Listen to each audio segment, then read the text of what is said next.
레위기 1장 3절부터 17절까지 돌아가면서 한 절씩 읽겠습니다. 그 예물이 소의 번제이면 흠없는 수컷으로 회막문에서 여호와 앞에 기쁘게 받으시도록 드릴지니라.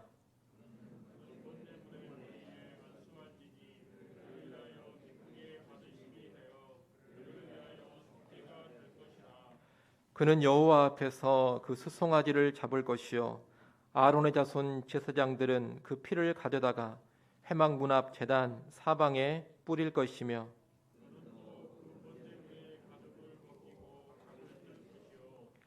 제사장 아론의 자손들은 제단 위에 불을 붙이고 불 위에 나무를 버려놓고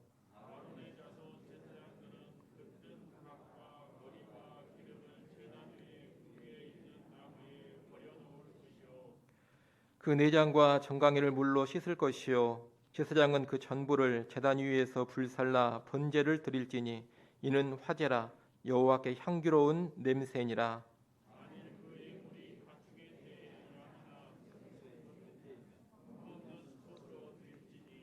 그가 제단 북쪽 여호와 앞에서 그것을 잡을 것이요 아론의 자손 제사장들은 그것의 피를 제단 사방에 뿌릴 것이며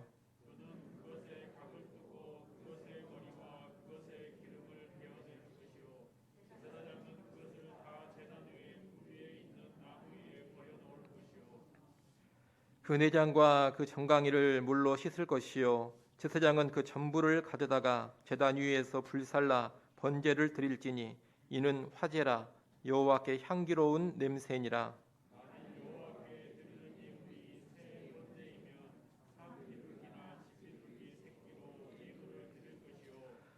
제사장은 그것을 제단으로 가져다가 그것의 머리를 비틀어 끊고 제단 위에서 불사르고 피는 제단 곁에 흘릴 것이며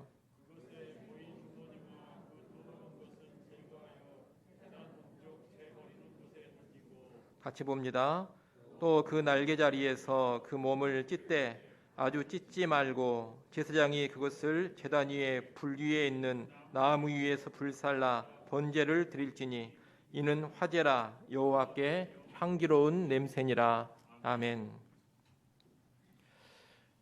오늘 우리가 읽은 본문 말씀은 5대 제사 가운데 번제에 관한 말씀입니다. 번제에 관해서 우리는 오늘 크게 세 가지로 정리해서 보도록 하겠습니다. 첫째는 번제가 어떤 제사인가 하는 것입니다. 번제라는 것은 히브리어 올라라는 단어를 번역해 놓은 것입니다. 올라라는 단어는 올라가는 것 이런 뜻을 가지고 있습니다. 이 올라는 제물의 모든 부분이 불타서 하나님께 올라간다 이런 의미를 담고 있는 겁니다. 그것을 우리말로 번제라고 했습니다. 이 번이라는 한자어가 태우다, 불사르다 이런 의미를 가지고 있습니다. 이 올라가 제물 전부를 태워서 드리는 제사이기 때문에 태울 번자를 써서 번제라는 단어로 번역을 한 것입니다. 방금 말씀드린 것처럼 번제는 모든 것을 다 태워드리는 제사입니다. 가죽만 태우지 않고 나머지를 다 태워서 드립니다. 9절 말씀을 한번 보십시오. 9절 말씀 중간 부분에 보면 그 전부를 제단 위에서 불살라 번제를 드릴지니 이렇게 되어 있습니다. 13절 말씀도 한번 보십시오. 13절 말씀도 보게 되면 가운데 부분에 그 전부를 가져다가 제단 위에서 불살라 번제를 드릴지니 이렇게 말씀하고 있습니다. 전부를 제단에 불살라 드리는 것, 여러분 이것이 번제입니다. 전부를 불살라 드리는 이 번제는 전부를 바친다. 다시 말하면 전적인 헌신을 의미하는 것입니다. 내 자신을 온전히 하나님께 바칩니다. 나의 모든 것을 다 하나님께 불태워 드립니다. 이런 전적인 헌신의 의미를 담고 있는 제사, 이것이 번제입니다. 그러니 여러분은 번제에 그러면 가장 먼저 이 전적인 헌신을 기억하시기 바랍니다. 아울러 이 번제에는 속죄의 의미도 있습니다. 4절 말씀을 한번 보십시오. 4절 맨 뒷부분에 보게 되면 그를 위하여 속죄가 될 것이라 이렇게 기록을 하고 있습니다. 속죄, 죄를 사해 주는 것을 말하는 것인데, 원래 구체적인 행동의 죄를 지었을 때에는 그 죄를 해결하기 위해서 어떤 제사를 드려야 하느냐, 속죄제를 드리거나 속건제를 드려야 합니다. 실제 말이나 행동으로 저지른 죄, 그 죄사함 받으려면 속죄제, 속건제를 드려야 한다는 겁니다. 그런데 번제는 그런 구체적이고 특정한 죄를 지었을 때 드리는 제사가 아닙니다. 만약에 구체적인 죄를 지었다면 번제를 드릴 게 아닙니다. 뭘 드려야 됩니까? 속죄제나 속건제를 드려야 합니다. 그런데 번제에서도 속죄해야 하는 일이 있다, 이렇게 이야기를 하고 있습니다. 그럼 이 번제에서 말하는 속죄는 어떤 죄를 사해 주는 것이겠습니까? 이 속죄는 내면의 죄라든가 인간의 본래적인 죄성을 속죄해 주는 것으로 우리가 이해할 수가 있겠습니다. 예컨대 구체적인 말이나 행동으로 드러나지 않는 교만한 마음이나 교만한 생각 또는 언제의 성향들, 이런 것들을 사해 주는 것이 번제의 속죄 효력이다, 이렇게 이해할 수가 있겠습니다. 번제는 그런 죄를 반복적으로 사해 줌으로써 삶 가운데 죄를 이기게 해주는 그런 효력이 있는 것입니다. 방금 말씀드린 이 전적인 헌신과 속죄 외에도 성경의 다른 부분들을 보면 하나님께 간절한 탄원이나 간절한 호소를 올릴 때에도 번제를 드리곤 했습니다. 하지만 그것은 번제의 주된 모습은 아닙니다. 오늘 본문에 레위기 말씀에만 근거해서 본다면 우리는 번제를 어떻게 정리할 수가 있느냐? 속죄의 효과를 부수적으로 가지고 있는 전적인 헌신의 제사다, 이렇게 말할 수가 있겠습니다. 다시 한번 정리해 드리겠습니다. 번제는 어떤 제사냐? 속죄의 효과를 부수적으로 가지고 있는 전적인 헌신의 제사입니다. 이 번제는 구원받은 이스라엘 백성이 드려야 될 가장 중요하고도 기본적인 제사입니다. 이스라엘 백성들은 제사장들을 통해서 매일 2번의 번제를 아침 저녁으로 드렸습니다. 그것을 가리켜 상번제라고 합니다. 언약 백성은 제사장을 대표로 해서 매일 이 2번의 제사를 드린 것입니다. 또 국가적인 절기를 지킬 때에도 빠지지 않고 드리는 것이 이 번제입니다. 공식적인 절기가 있을 때마다 번제가 드려집니다. 아울러 개인적인 차원에서도 자원하는 마음이 있다면 원하는 사람들은 언제든지 성소로 가서 이 번제를 바칠 수가 있었습니다. 이스라엘 백성은 제물을 다 불태워 드리는 이 번제를 통해서 구원받은 우리의 모든 것은 하나님의 것이고 내 전부도 하나님의 것입니다, 이런 고백을 하는 것입니다. 오늘 우리도 구원받은 그리스도인들로서 이 번제의 정신이 분명히 있어야 되겠습니다. 구원받은 나는 나의 것이 아닙니다. 신약 성경에서 누누이 강조하고 있는 것처럼 내가 구원받았다면 구원받은 나는 예수 그리스도의 것이요 하나님의 것입니다. 값주고 사신받은 주의 것이라는 겁니다. 이것을 알고서 오늘날 우리도 마땅히 우리 자신을 무엇으로 드려야 되느냐? 번제로 드려야 한다는 겁니다. 하나님, 나의 몸, 나의 시간, 나의 물질, 나의 능력과 나의 재능, 이 모든 것이 다 나의 것이 아닙니다. 이것이 다 하나님의 것입니다. 하나님께 이 모든 것을 기꺼이 올려드립니다. 이 모든 것을 주 뜻대로 사용하여 주옵소서. 이런 고백과 이런 결단으로 살아가는 것이 번제의 정신으로 살아가는 모습이라, 그렇게 말할 수가 있겠습니다. 그리고 이렇게 전적인 헌신의 삶을 살아갈 때 우리의 죄된 성향을 이기는 힘도 나오게 되는 것입니다. 그래서 죄를 이기면서 점점 더 거룩한 삶으로 나아가는 겁니다. 여러분이 죄라는 것을 그 죄 하나만 끊으려고 싸워가지고는 절대로 제대로 이기지를 못합니다. 여러분, 죄를 제대로 이기려면 내 전부를 하나님의 것으로 인정하고 나를 전적으로 헌신하는 삶을 살아야 합니다. 그 전적 헌신의 터 위에서 죄를 이기는 귀한 능력이 나타나게 되는 겁니다. 자기를 헌신할 줄은 모르면서 어떤 사소한 죄 하나 끊어보려고 하는 것은 실로 어리석은 일입니다. 헌신이 있어야 사실 죄를 제대로 해결받고 죄를 제대로 처리하고 끊을 수가 있는 것입니다. 번제는 전적인 헌신의 제사인데 속죄의 효력이 있다, 그렇게 좀 전에 말씀을 드렸습니다. 우리 삶에 있어서도 마찬가지입니다. 전적 헌신이 있을 때 우리 죄된 성향을 끊어갈 수 있는 능력이 부어지는 것입니다. 이를 잘 아시고 번제가 의미하는 바 우리 자신을 하나님께 전적으로 바치는 삶, 온전한 헌신의 삶을 살아가시면서 속죄의 은총도 함께 누려가는 우리 모두가 될 수 있기를 바랍니다. 번제와 연관해 두 번째로 볼 것은 번제로 바치는 제물들입니다. 오늘 본문에 보면 번제로 바치는 제물로 세 종류가 나오고 있습니다. 3절에는 뭐가 나옵니까? 3절에는 소의 번제가 나옵니다. 10절에는 뭐가 나옵니까? 10절에는 양이나 염소의 번제가 나옵니다. 그리고 14절에는 또 뭐가 나옵니까? 새의 번제가 나옵니다.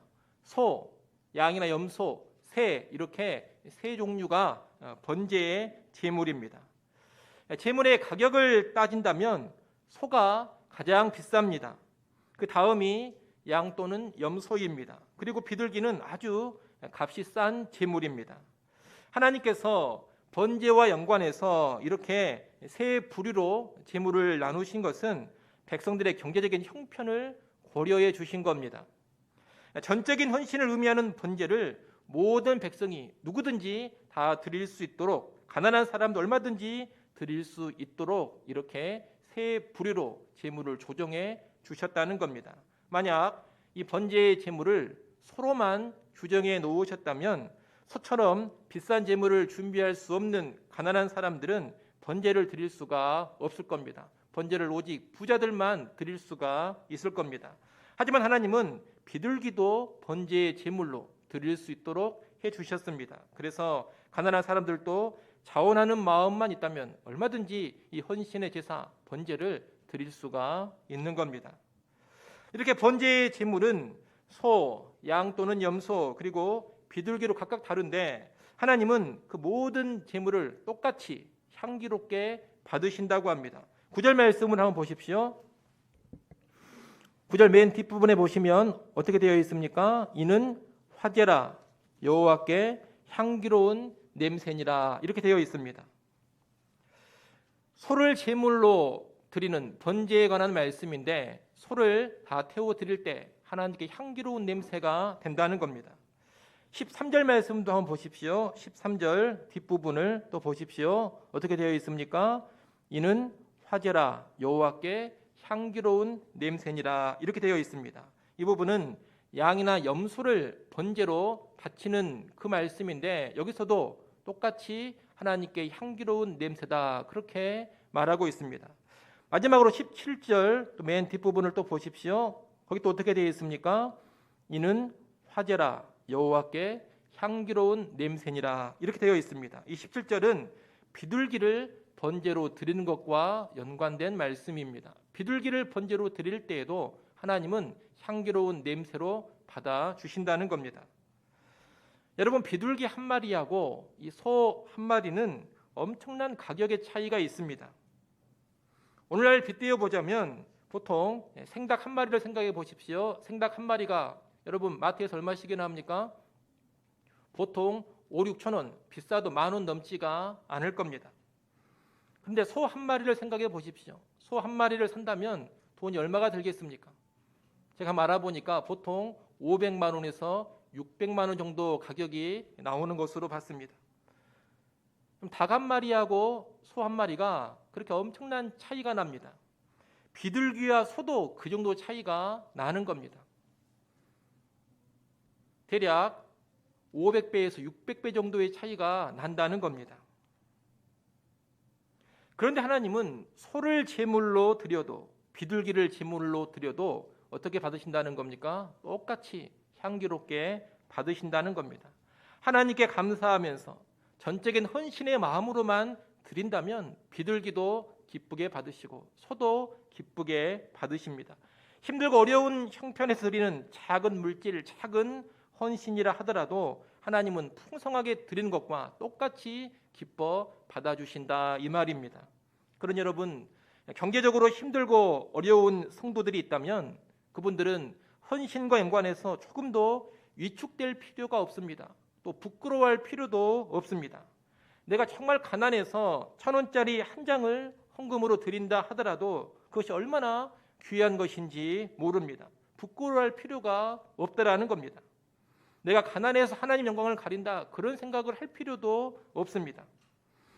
나는 주님의 것입니다, 이렇게 고백하면서 감사와 믿음으로 드리기만 한다면 지극히 작은 것이라도 아주 크고 위대합니다. 하나님이 정말 향기롭게 받아주십니다. 무척이나 기쁘게 받아주시는 겁니다. 우리는 하나님 이런 분이라는 것을 잘 알고서 내가 아무리 가난하고 어렵다 하더라도 전적인 헌신을 고백하면서 그 분량 안에서 헌신할 수 있는 우리가 되어야 하겠습니다. 교회 입장에서도 가난한 사람들을 이 번제의 제물을 하나님 이렇게 주셨다라는 것을 알 때 절대로 무시하지 않아야 한다, 이것을 배웁니다. 하나님의 가난한 사람들을 배려하시고 그들의 아주 작은 예물도 향기롭게 받으신다 했습니다. 그런데 감히 교회가 그 가난한 사람들의 예물을 하찮게 여기면 되겠습니까? 또 가난한 성도를 업신여기면 되겠습니까? 헌금 많이 하는 사람은 귀하게 여겨주고 헌금 적게 하는 사람은 가치 없게 여겨져야 되겠습니까? 그런 일들은 가난한 사람과 가난한 사람의 예물을 기쁘게 받으시고 귀하게 받아주시는 하나님을 무시하는 일이 됩니다. 가난한 자를 업신여기는 것은 하나님을 업신여기는 것이고 작은 예물을 무시하는 것은 하나님을 무시하는 일입니다. 그러니 이것이 심각한 죄라는 것을 우리는 알아야 됩니다. 우리가 그런 죄를 짓지 않도록 교회와 성도들이 깨어 있어야 되겠습니다. 그리고 특별히 교회 지도자들, 목사들이 깨어 있어야 할 것입니다. 아울러 이 제물의 종류는 가난한 성도에 대한 배려도 있지만 여유가 있는 사람은 거기에 걸맞게 헌신하라, 이런 의미도 가지고 있습니다. 여러분, 하나님께서 이 번제 예물로 비둘기만을 말씀하시지 않았습니다. 또 뭐가 있습니까? 소가 있습니다. 그리고 양이나 염소가 있습니다. 번제 제물에는 값비싼 소가 있는 것이고 소보다 못하지만 그래도 나름 가격이 나가는 양, 염소가 있는 겁니다. 그렇기 때문에 자신이 소를 제물로 드릴 수 있다면 뭘 드려야 되겠습니까? 소를 제물로 드리는 겁니다. 양이나 염소를 제물로 바칠 수 있는 그런 여력이 된다면 양이나 염소를 바쳐야 하는 겁니다. 그런데 소를 드릴 수 있는 사람이 백날 비둘기만 가지고 와서 번제로 바치고 양이나 염소를 바칠 수 있는 충분한 여력이 있는 사람이 늘 비둘기만 가지고 와서 번제를 드린다면 그런 번제는 하나님을 기쁘시게 하지 못합니다. 우리 하나님은 정성이 깃든 모든 예물을 다 받으십니다. 감사와 헌신의 마음만 확실하다면 아주 값싼 비둘기도 값비싼 소처럼 똑같이 기쁘게 받아주십니다. 하지만 소를 드릴 수 있는 사람이 비둘기만 드리고 있다면 그 자체가 뭘 의미하는 것이냐? 정성이 깃들이지 않았다, 그리고 헌신의 마음이 없다, 이것을 의미하는 것입니다. 있으면서도 인색하게 드리는 사람들, 더 드리고 더 헌신할 수 있는 형편이면서도 자꾸 낮은 수준으로만 머무르려고 하는 사람들, 그들은 하나님께 기쁨이 되지를 못합니다. 그 자체가 전적 헌신이라는 번제의 정신에서 이미 이탈을 해버린 것이기 때문입니다. 그러니 여러분, 헌금을 하더라도 자기 수준에 걸맞게 헌금을 하십시오. 여유가 있으면 더 많이 하셔야 됩니다. 부유한 내 자신이 궁핍한 성도와 똑같이 헌금하려고 하면 안 됩니다. 헌신을 하더라도 내가 다른 성도들보다 경제적으로, 신체적으로, 시간적으로 더 여유가 있다면 더 많이 헌신을 해야 합니다. 여러 면에서 여유가 있는 내가 여유가 없는 사람과 똑같은 모습으로 헌신하고 있어서야 되겠습니까? 우리 하나님은 많이 받은 자에게 많이 찾는다, 분명히 그렇게 말씀하셨습니다. 그러니 걸맞는 수준으로 헌신하지 않으면 하나님께 책망을 듣습니다. 하나님이 주신 분량에 걸맞게 해야지 합당한 헌신이 된다는 겁니다. 이를 또한 기억하시고 하나님이 허락하신 우리의 형편, 우리의 상황에 걸맞게 헌신하는 우리 모두가 될 수 있기를 바랍니다. 마지막 세 번째로 우리가 볼 것은 번제를 드리는 절차, 다르게 말하면 번제를 드리는 방식입니다. 오늘 본문에 보면 제일 먼저 소를 번제로 드리는 방식이 쭉 나오고 그 다음에 양과 염소를 번제로 드리는 방식, 맨 뒤에 새를 번제로 드리는 방식이 나옵니다. 맨 뒷부분을 우리가 좀 먼저 보면 14절로 17절에 새를 번제로 드리는 방식이 나오는데, 이 새는 아주 작은 제물인지라 제사장이 다 처리를 합니다. 새의 목을 비틀어 끊어서 죽인 후에 제단 곁에 그 새의 피를 뿌리고 새의 내장이라든가 똥과 오물이 있는 그런 부분들을 다 제거합니다. 그 뒤에 날개를 잡고 펼쳐서 찢은 후에 끄는 목과 함께 제단에 올려서 태우는 겁니다. 이 새의 번제는 아주 가난한 사람들이 드리는 것이고, 보다 일상적인 번제의 방식은 소나 양 또는 염소의 번제입니다. 이 소나 양, 염소의 번제가 보편적인 번제의 방식이다, 이렇게 이해를 하시면 되겠습니다. 그런데 그 절차를 우리가 한번 자세히 볼 필요가 있습니다. 화면을 한번 여러분이 보십시오. 여러분이 화면에 보시는 것이 소 또는 양과 염소를 번제로 드리는 방식, 절차입니다. 색깔이 다르게 되어 있는데, 이 파란색은 제사 드리는 사람이 하는 일이고 빨간색은 제사장이 하는 일입니다. 그 절차를 보면 먼저 제사 드리는 사람이 제물에 안수를 합니다. 그리고 도살하고 그 피를 양푼에 받습니다. 안수를 한다 그랬는데, 이 안수라는 것은 죄의 전가 또는 제물과 자신을 동일시하는 의식입니다. 내 죄가 제물에게로 옮겨지고 이 제물이 곧 내 자신입니다. 이런 의식이 안수하는 의식입니다. 이렇게 안수하고 짐승의 목을 따서 죽이는 겁니다. 그럼 피가 흘러나오겠죠. 그 피를 양푼에 받습니다. 그러면 그 다음에 이제 뭘 하느냐? 제사자가 양푼에 받은 피를 가지고 와서 제단 사방에 뿌립니다. 5절을 한번 보십시오. 5절 뒷부분에 보면 제사장들은 그 피를 가져다가 회막 문 앞 제단 사방에 뿌릴 것이며, 이렇게 되어 있습니다. 회막 문 앞 제단이라는 것은 성막 뜰에 있는 놋제단을 가리키는 것입니다.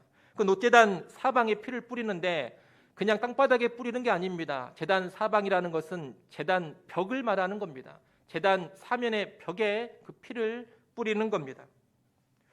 그리고 나서 또 무슨 일을 하느냐? 이번에는 제사 드리는 사람이 도살한 짐승 그 제물에 가죽을 벗깁니다. 가죽을 벗기고서 각을 뜹니다. 각을 뜬다, 이 말은 몸통에서 머리와 네 다리를 잘라내는 것을 의미합니다.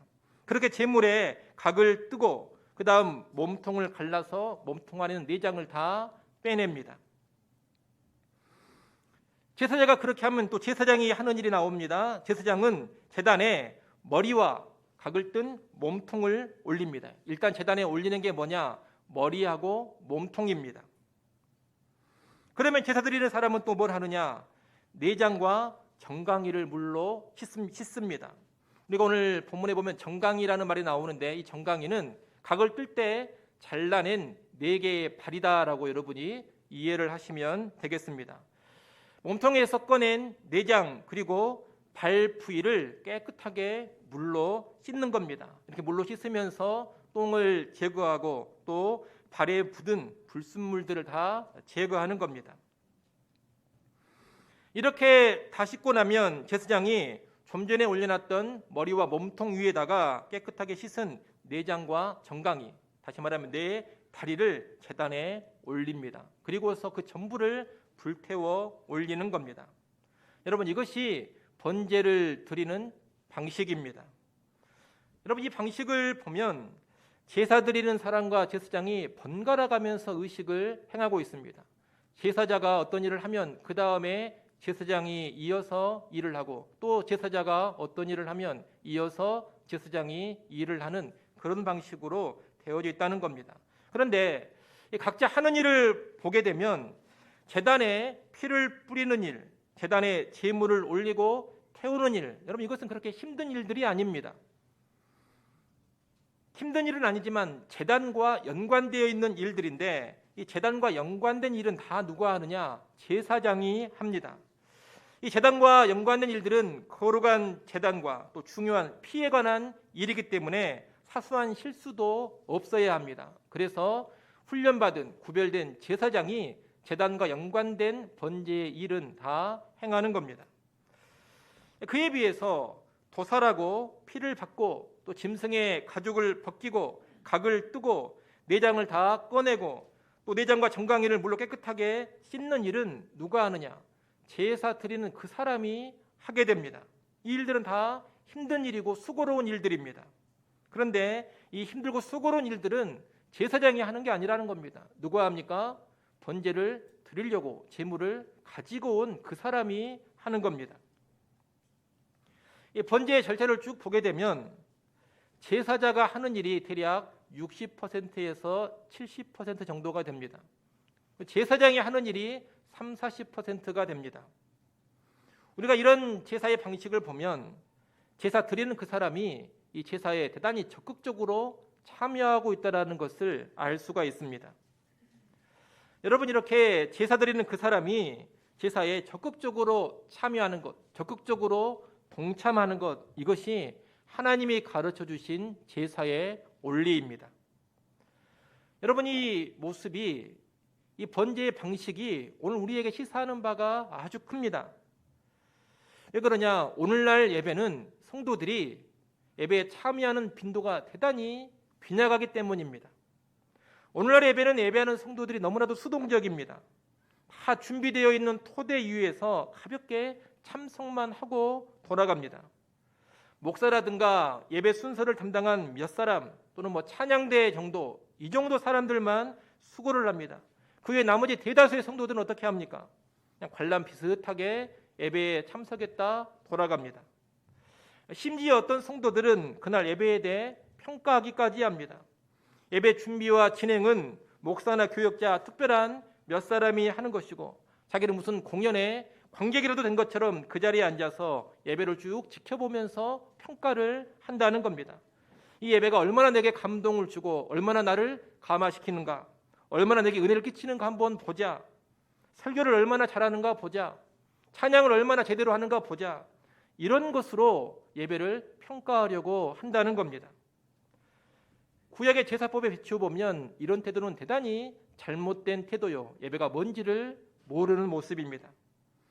여러분, 제사, 오늘날로 말하면 이 예배라는 것은 남들이 다 준비해 놓고 판 깔아놓은 그 자리에 와서 가볍게 참석하고 돌아가는 그런 자리가 아닙니다. 또 남들이 하는 일을 지켜보면서 평가하는 그런 자리가 아닙니다. 성경이 말하는 제사 예배는 어떤 것이냐? 제사자가 적극적으로 참여하는 것입니다. 이 예배라는 것을 가만히 앉아서 소극적으로 보는 게 아니라는 겁니다. 내가 적극적으로 드려야 합니다. 그것이 성경적인 예배입니다. 다시 말해, 내가 드리는 나의 예배가 되어야 이것이 진짜로 예배를 드린 겁니다. 내게 은혜를 끼쳐라, 이런 태도가 아닙니다. 내가 은혜롭게 예배를 드려야 합니다. 내가 최선으로 준비하고 적극적으로 동참해서 내가 은혜롭게 예배해야 한다는 겁니다. 그러니 오늘 여러분도 비록 신약시대를 살고 있어서 짐승을 잡아서 잡는, 또 무슨 각을 뜨는 그런 일들은 안 합니다만, 예배 시간 적극적으로 참여하는 예배가 되도록 해야 합니다. 그리고 자기 자신을 철저하게 드리는 그런 예배가 되도록 해야 합니다. 일단 예배할 때는 잘 준비를 해야 됩니다. 이 제사라는 것은 제사자가 자기 마음을 가다듬고 제물을 준비해 가지고 끌고 오는 데서부터 시작을 하는 겁니다. 예배하는 자리에 그냥 가볍게 오는 것이 아닙니다. 마음을 잘 준비하고 복장도 준비하고 헌금도 드릴 요량이라면 미리 준비해서 예배 시간에 와야 됩니다. 여러분 생각해 보십시오. 제가 목사인데 제가 이 자리에 양복을 입지 않고 무슨 추리닝이나 입고 와가지고 서 있으면 여러분 저를 어떻게 보시겠습니까? 제가 구두를 신고 오지 않고 슬리퍼나 맨발에 질질 끌고 오면 여러분 저를 어떻게 생각하시겠습니까? 아마 속으로 분명히 욕을 할 겁니다. 대체 목사가 왜 저러나, 저러고도 목사인가? 여러분 그러지 않겠습니까? 목사가 그러면 속으로 그런 생각을 하실 텐데 왜 성도들 자신을 향해서는 그런 생각을 전혀 안 합니까? 여러분, 목사나 성도나 똑같은 예배자로 그 자리에 있는 겁니다. 똑같이 준비된 모습으로 예배 시간에 동참을 해야 하는 겁니다. 꼭 양복을 입어야 된다, 양복을 입어야 제대로 된 예배 준비다, 이런 이야기가 아닙니다. 단정하게, 그리고 심령이 반드시 준비된 태도로 예배 자리에 와야 한다는 겁니다.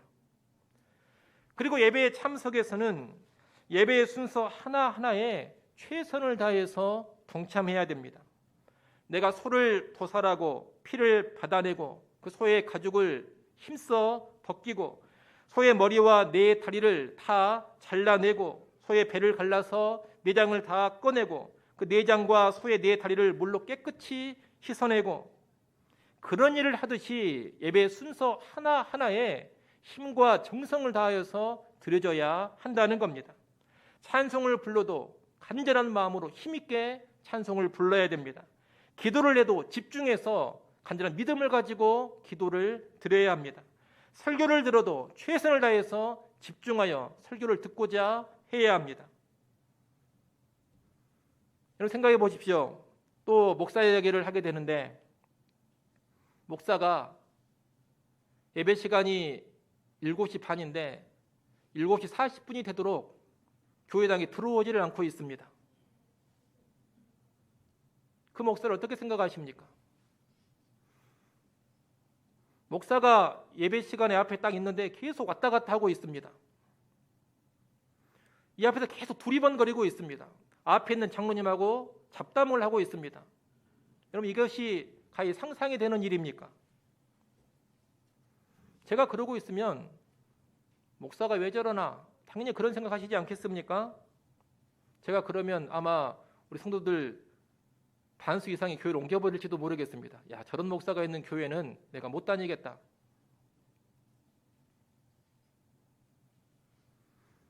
좀 전에 말씀드린 것처럼 목사만 그러면 안 되는 것이 아니라 예배에 동참하는 성도들도 그러면 안 되는 겁니다. 다 같이 하나님 앞에 예배자로 서 있는, 앉아 있는 자리이기 때문입니다. 이 번제는 제사장만 드리는 그런 제사가 아닙니다. 번제만 그런 것이 아니라 우리가 이제 앞으로 보게 될 화목제라든가 속죄제, 속건제가 다 마찬가지입니다. 제사자가 동참하는 것이 상당히 많이 있습니다. 제물은 반드시 제사자가 도살을 하도록 되어 있습니다. 제사장과 제사자가 함께 제사를 드리는 것처럼 오늘날의 예배도 진정한 예배가 되려면 인도하는 목사 또는 인도하는 예배 인도자와 모든 성도들이 함께 온 힘을 다해서 예배를 드려야 하는 것입니다. 나의 가죽을 벗기고 나의 삶에 각을 뜨고 내장을 쏟아내 깨끗하게 씻고 내 전부를 불태워 드린다. 그런 마음으로 예배해야 한다는 겁니다. 우리의 죄를 철저히 자복하고 회개도 해야 되고 예배의 시간을 통해서 자신을 완전히 죽이고 깨트릴 줄도 알아야 됩니다. 나는 주님의 것입니다. 나는 살아도 주의 것이고 죽어도 주의 것입니다. 나는 철저하게 하나님께만 드려진 존재입니다. 이런 고백을 하면서 온전한 제물로 우리 자신을 바쳐야 합니다. 그래야 제대로 예배하는 것입니다. 그렇게 예배해야 하나님이 가르쳐 주신 대로 예배를 드리고 있는 것입니다. 여러분, 간절히 바랍니다. 목사만 수고롭게 예배하는 것이 아니라 온 성도가 다 같이 헌신하여 예배하는 그런 예배가 되기를 바랍니다. 온 예배자가 적극적으로 동참하면서 자신을 온전히 불태워 드리는 것, 이것이 하나님이 원하시는 예배의 모습입니다. 이를 꼭 기억하시고 예배할 때마다 적극적으로 동참하면서 전적인 헌신의 모습으로 예배하는 우리 모두가 될 수 있기를 간절히 축원합니다. 기도하겠습니다.